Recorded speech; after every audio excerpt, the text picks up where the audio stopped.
it's Nikki from Two Tribes Primal Living. And I just kind of wanted to talk to you today a little bit about nutrition and health and how it impacts and is necessary for women of all ages, specifically out here in an off-grid situation, self-sustaining or homesteading, even people who are footing it across the country in their RVs and their vans and stuff. When we're younger, and I'm primarily focusing on women, but some of this information can be transferred to a man. But when we were younger, if we remember, a lot of us, we would go out and for lunch at school, drive through the McDonald's and get a burger and fries and a shake, and go to the local convenience store and get their 72 or 90 ounce drink, or the big drinks, and fill it full of soda, sometimes alcohol if you were over 21, right? And you would not even think about what you were consuming in terms of health. You might have taken a Flintstones vitamin here and there. You might have not. If you were lucky, you were raised by parents who were health conscious and who implemented some kind of protocol as a daily practice. Whether it was having, we use the term hippie parents who advocated spirulina and chlorella and a lot of the good stuff that you no longer see today. You didn't really see it back then either, but people were more, if you're in that health conscious group. But in reality, the body is super resilient. The female body is super resilient. It takes monthly cycles with intense pain, and sometimes you have polycystic ovarian issues. Sometimes you have intense menstrual cramping and bleeding.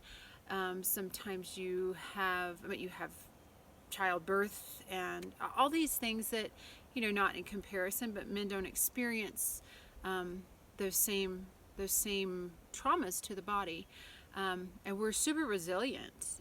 The woman can give birth at a very young age. So that being said, our bodies are resilient. We can take a lot of abuse, if you will.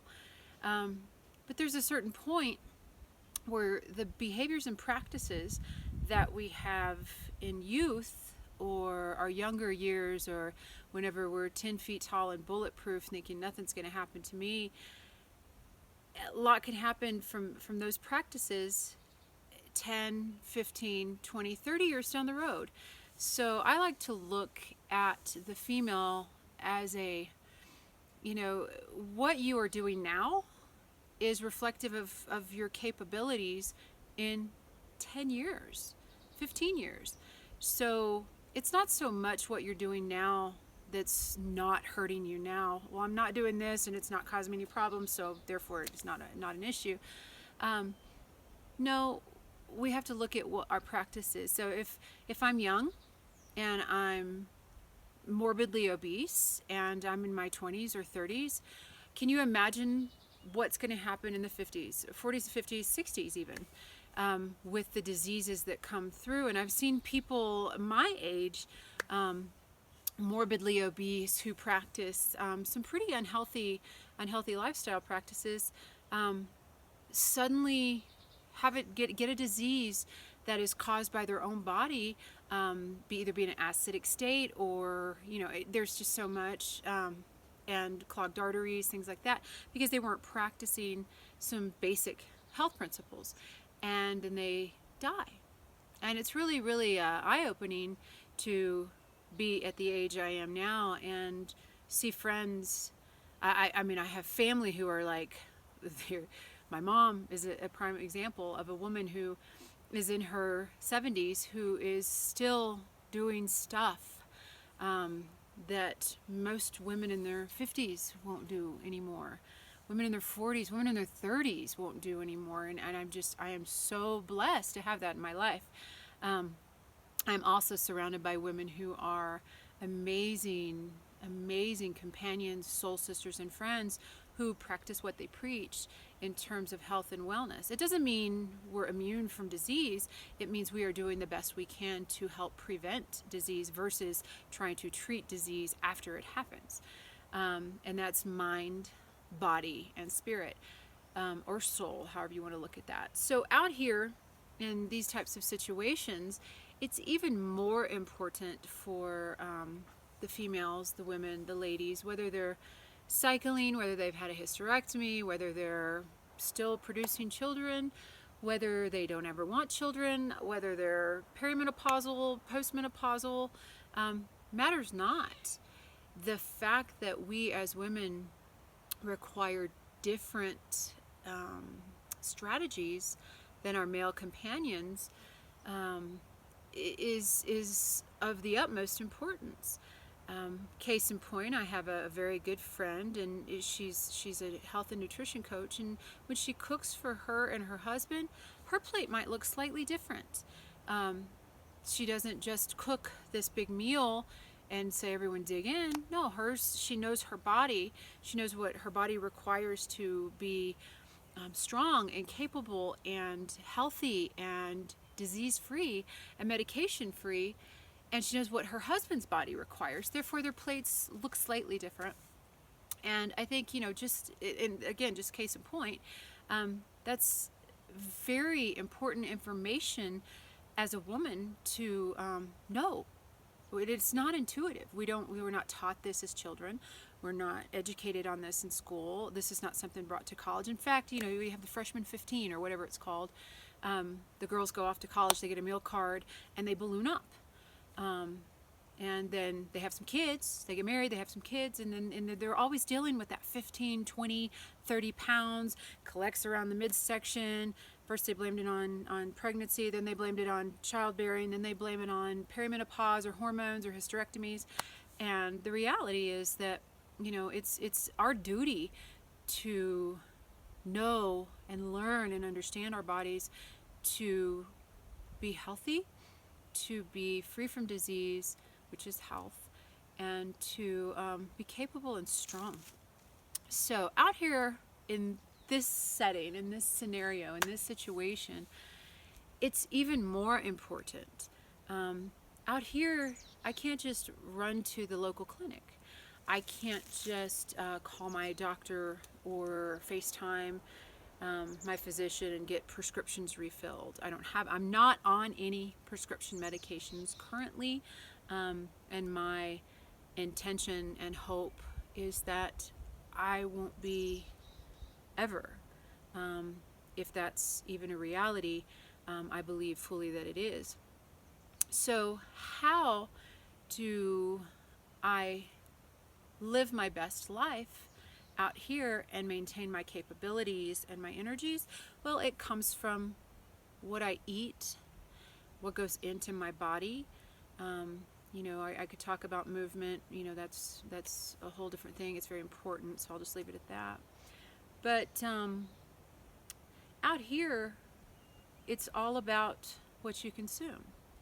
So living at 9,000 feet, the first thing I learned was that I need a lot of carbohydrates, which is conflicting with a lot of mainstream information that you may get on YouTube, or these pop-ups that come on social media, or email spams that you get in your inbox or your text about this particular diet or this particular diet.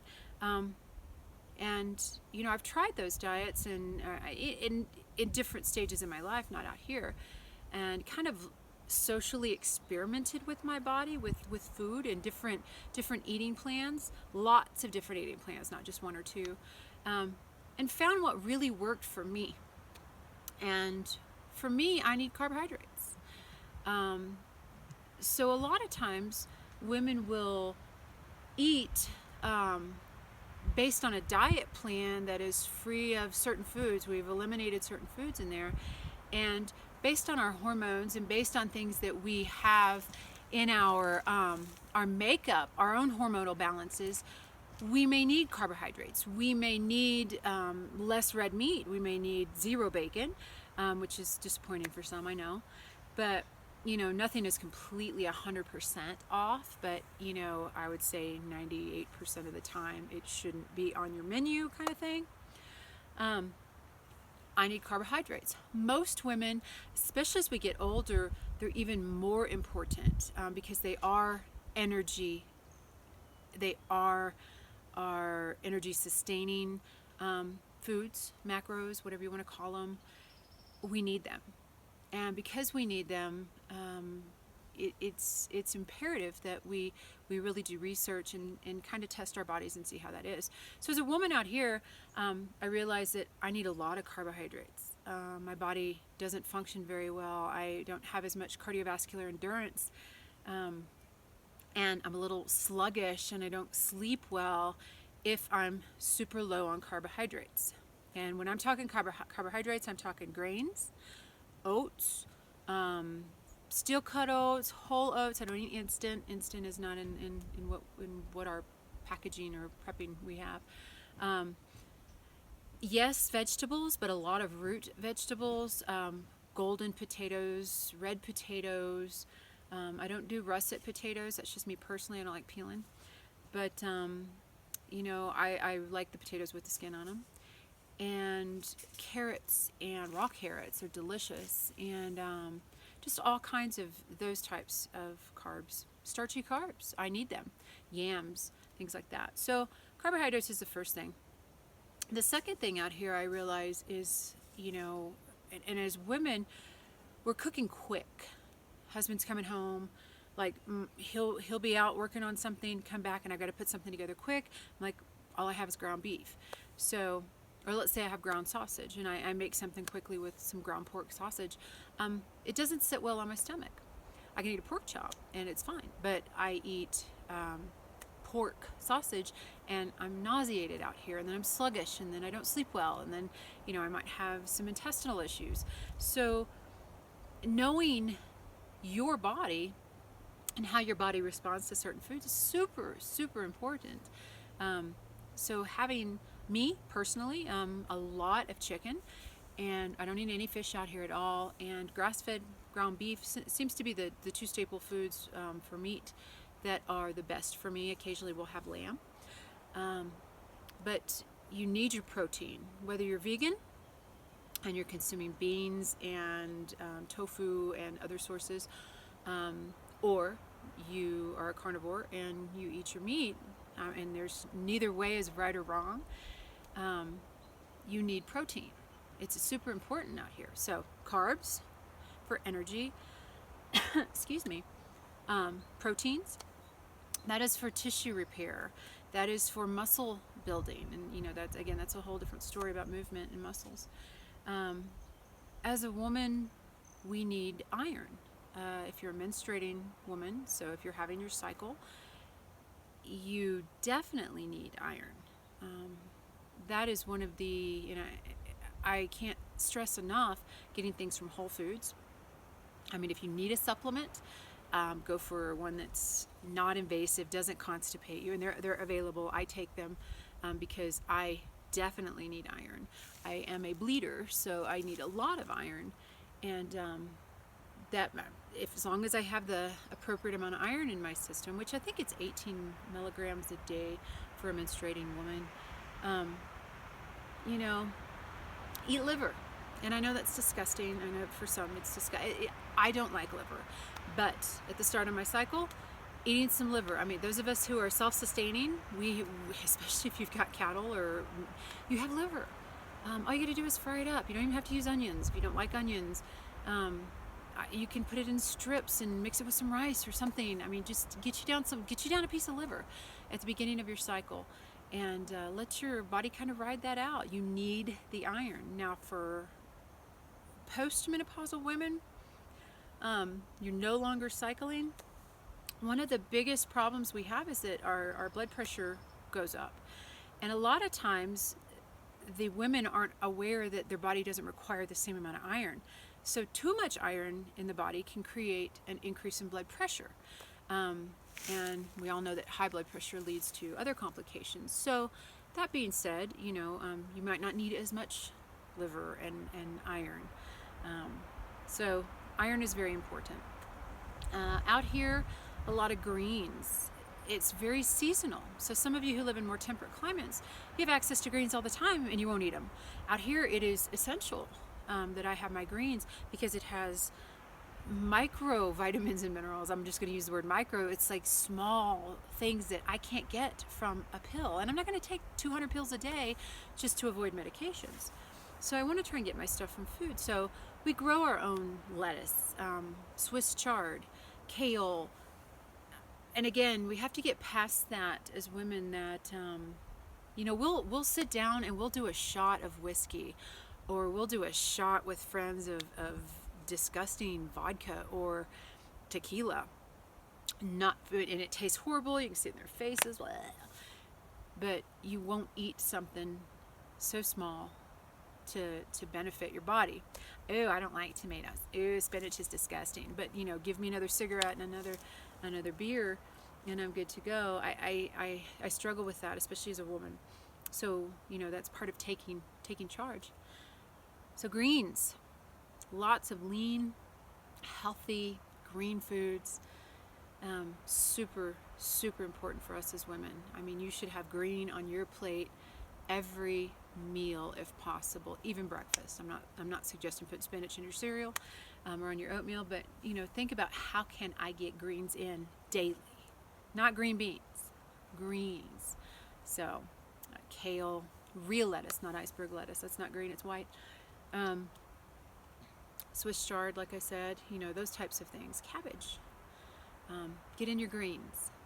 Another thing out here that I find beneficial for us as women, of course, sunshine. We need plenty of sunshine to help us absorb the calcium that we have in our body. And so if we're eating the appropriate greens and all that, we really don't have to supplement a lot of calcium. The problem with the body is that a lot of people spend time indoors, especially women, spend that time indoors and not outside, and they're not absorbing or they're not getting the calcium. Their body's not doing what it's supposed to, therefore they have to take a supplement. Cheese, milk here and there, there's calcium in things like chia seeds, a little sprinkling, and you don't even have to like dump them on. So those types of things help with bone, and you don't want to overdo calcium because you can have problems with deposits and arthritis and stuff like that, kidney stones. I don't think you want those. So, getting outside and getting sunshine.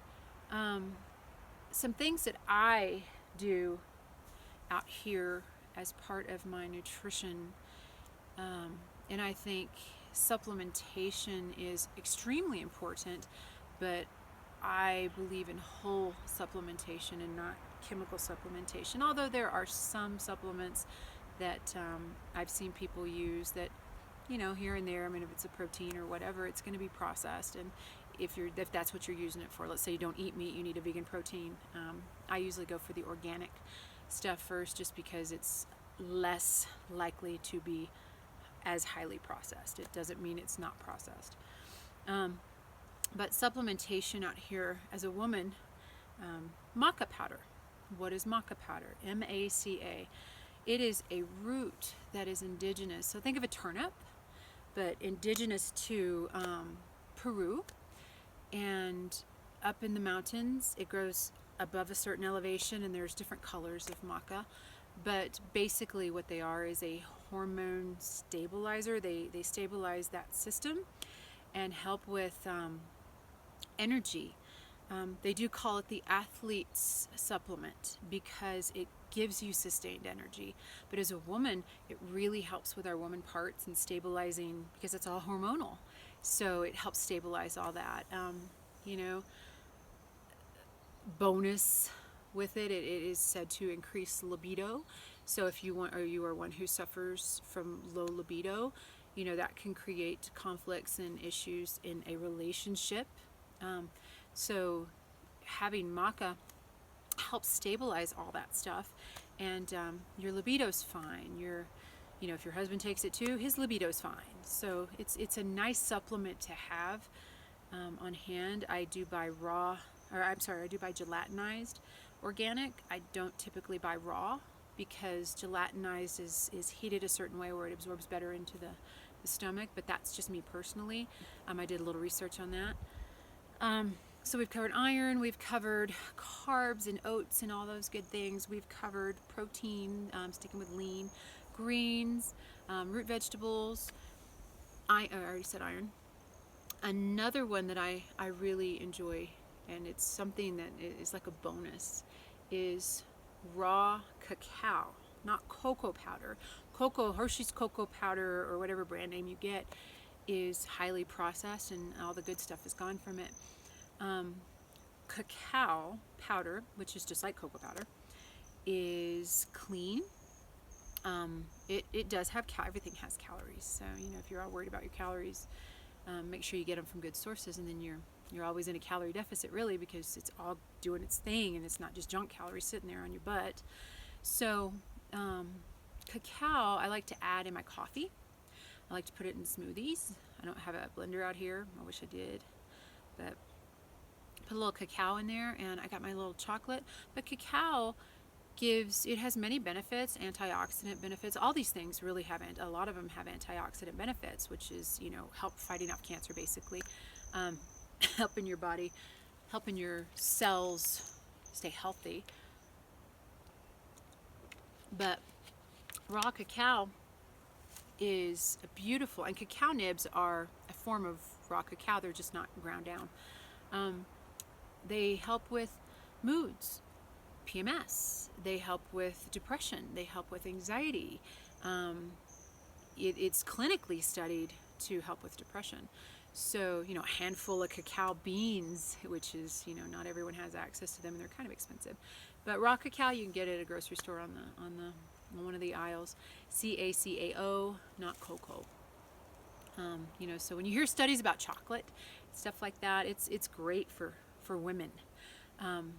But what they're talking about is cacao, the raw cacao bean, not Hershey's candy bar. So raw cacao is something that I think every woman should have in her pantry, especially if you are living in a remote location or you're doing a lot of van life traveling, because it really helps with dealing with the feelings of sadness that might come from solitude. We talked about solitude before.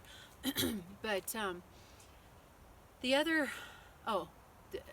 depression, I was getting to thyroid. Ashwagandha is a supplement. It is something you can buy. I like to buy organic, and I like to take about 1900 milligrams a day, usually for 3 months straight, and then you don't take it. It's an adaptogen, which means if your thyroid levels are too high, it'll level them out. If they're too low, it'll level them out. So I really like to take that. I have family history of thyroid issues. I've not ever had any thyroid issues, but I take that once a year as a preventative. But it also helps with mood and energy and sleep. It helps with adrenal fatigue, which more women have adrenal fatigue from all the stresses that we deal with, the emotions we feel, all those things. It taxes our adrenal system, and we're drinking crap energy drinks loaded with sugar, and coffee with cream and sugar, and all these sugars. It taxes the adrenal system. And so ashwagandha really helps with that, so I typically do that once a year, again, just to kind of see how my body's doing, set it right. The last thing on the list, if you will, out here is water. And that's why I brought my bottle of water up here. So had I not had it, I wouldn't be sipping on it. But clean, clear water, we have a lot of water has toxic metals in it, toxic, I'm not going to call them chemicals, but things in them that otherwise, if they're used in any other thing, they're toxic. But in water, they're safe, they're okay, which I disagree with. So I have a Berkey system down in the cabin that filters my water like mega great. So I have fresh mountain water that I bathe in, that I cook with, but that I filter to drink, just in case there's some bacteria or something in it from upstream, which is unlikely, but maybe when it slows down a little bit. But we also keep bottled water. So, I wrote a little thing this morning about getting up and drinking water first thing when you get up. Before you drink your coffee, before you drink your smoothie, before you reach for tea or soda or whatever it is that you normally drink in the morning.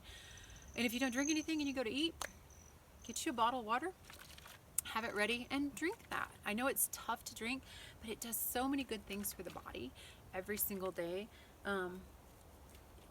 It helps you, it helps activate your brain, it helps flush your system of the bad stuff that was in there from yesterday. It's hydration, and hydration, our brains are 75% water. So when we're dehydrated, it's why we're foggy headed, and that kind of ties into adrenal fatigue. So having plenty of clean, fresh water every day. You don't have to walk around with a gallon jug. I don't even get that shit. But having a bottle available, each one of these is 16 ounces. So for me, this is good. But when in a shit hits the fan situation, I might have access to this. But I do have a Berkey, and I still have plastic bottles. So, if you're super conscious about plastics, they have refillable. So every little bit counts, I guess. But out here, those things, hydration is elemental. When you're living off grid and you're working and you are laboring and carrying stuff and dealing with chickens and dealing, you can't walk around with a cup of coffee all day. You need hydration, and you need plenty of water. What's the appropriate amount of water that a woman needs? Well, as long as your pee is pseudo clear and plenty, you're good to go. Most of us don't have that, and I'm not talking about the vitamin colored bright, but I'm talking about when your pee is dark, darker, or very yellow.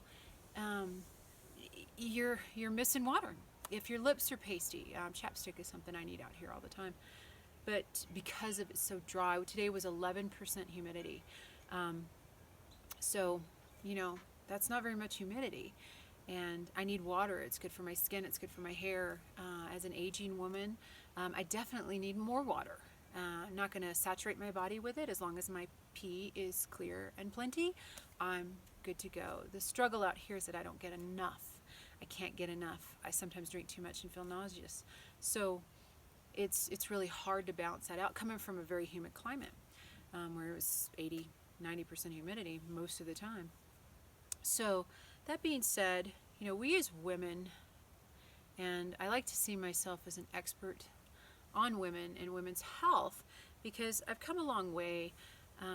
I've studied, I've gone to college for nutrition, not women focused, but then from there you kind of branch off, and from psychology you kind of branch off into areas that really fit. I've worked in healthcare, treating patients for years, and now it's like, ooh, they're not patients, they're family. I want to prevent them from being patients. And I want them to be capable and emotionally strong. Some of the things that I've dealt with as a woman, I want to help people not have to deal with those things. And so sometimes I look back and I reflect, and I'm like, if someone had just told me this, and that's the message, that's what I'm bringing to the table. Just putting it out there, some very basic things that you can have access to right now. Amazon is an amazing tool right now to order and stock up on stuff. If you're in a situation where you can only make it to town once to get your mail in a month or something, but most of us have some access to postal service. Water, get yourself a Berkey if you can't buy bottled water. And I just, you can drink the sink water. I'm not against you drinking the sink water. It's just not something I put into my body. But there are certain things as women, because we are the creators of life. We're the carriers of life. So our systems are designed very differently. We are emotional creatures as feminine. We feel a lot. We tend to be less stoic and more emotional, and then that will come out a lot of times in things like anxiety and depression and expectation and judgment and trying to save people all the time. We are caregivers, so we're constantly trying to put people back together. So we're under stress a lot, is what I'm getting at. We are the damsels in distress because we come at things from different roles. When we stand up and speak our minds and we speak our truth, there's an energy that comes in, and it's like, ho ho ho, you're supposed to be small, and we've talked about that. You're not supposed to talk like that. And so they'll start degrading you. They'll call you names. They'll label you. I think the label we talked about kind of jokingly yesterday was the name everyone's calling people is Karen, and it's kind of, if your name is Karen, that's kind of challenging, because it's like, what does this mean? And I got called a Karen because I did stand up for myself a couple of days ago to somebody who was degrading, and I didn't fight back. I just said this, and it launched him into a plethora of accusations. And again, then he said, "See you, Karen." My name's not Karen, but okay, whatever. So we deal with all kinds of stuff like that. I'm not saying that men don't. They just, their issues are different. So all of that being said, we have to take care of ourselves. We owe ourselves the responsibility. We owe ourselves the value, but we have to be responsible for ourselves, our bodies, our insides, and our outs. So if we suffer from anxiety, then that's kind of on us. If we're doing everything right, then it's okay. So we got to look at ourselves in the 4 pillars, and I mentioned those yesterday. Our nutrition, which is what I talked about today, so important as a woman. Are you getting enough sleep? 8 hours a night is optimal for every one of us. We should be sleeping. If we're not sleeping, do we have lights on and stuff that's keeping us awake? Are we stressed out? Are we fighting with our spouses? What's preventing us from sleeping, and fixing that? We need to relax. We aren't designed to be super moms, super woman, super career woman. We are not meant to go, go, go, go, go, go, go, go. We need to relax. We need to rest. We need to take breaks. We need to sit in a hammock somewhere and read a book. That's totally okay. We do need to work, but we need rest and play as well. And then movement.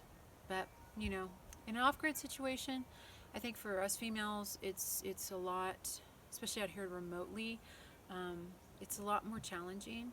So I think if you take the time and you do the research as a woman, and don't just follow the mainstream, just, reach out there, find different avenues, look at all perspectives, and find what works for you through social experimentation, then I think you'll find more vibrancy, more energy, more sleep, more happiness inside, and your life will be much greater.